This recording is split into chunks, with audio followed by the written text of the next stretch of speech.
Sal-aħħar ta' din is-sena mistennijiet lesta il-ground tal-futbol ta' Marsa Scala, weda elettorali tal-Partit Laburista fl-aħħar elezzjoni ġenerali.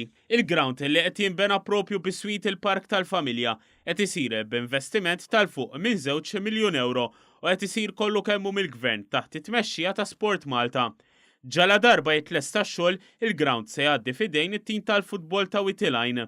Fi żjara li għamel One News seta' jinnota ritmu maġġel li bih għaddej ix-xogħol tant li partijiet minn dan il-kumpless sportiv diġà bdew jiġu mamra bl-apparat meħtieġ.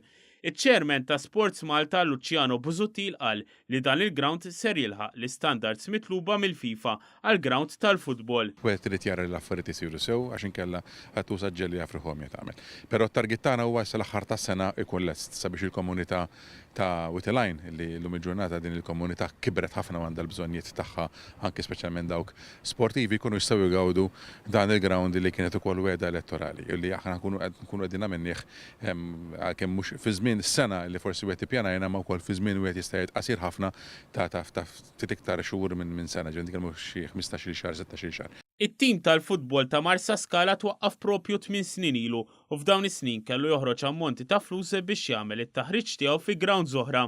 In-notar Corey Greenland li jifforma parti mill-Kumitat tal-Futbol ta' Marsa Scala qal li t-tim jista' jagħmel aktar minn dak li għamel sa issa anke jekk jinsab fit-tielet diviżjoni. It-tfal kollha jkunu jistgħu jitrenjaw fih mill-liżereta mill-under 5s il fuq sistema ta' rostering, ovvjament is-senior team fl-aħħar ikollu l-premises tiegħu għax konna nikru ħafna grounds fin-nofsinhar ta' Malta fl-aħħar snin. Da kollu jispiċċa u qed inħarsu l-qudiem ukoll li jkollna lob kompetittiv anke tal-Youth FA tal-ġifieri under 17s u kompetizzjonijiet oħrajn u kompetizzjonijiet oħra li jorganizza anke lob ta' ħbiberija jew anke tournaments li jista' jagħmel il-klabb tagħna anke ma' klabs li jkunu ġejjin minn barra minn Malta. Kollox dan il-kumpless sportiv se jkun fih medda ta' art ta' 6,000 metru kwadru.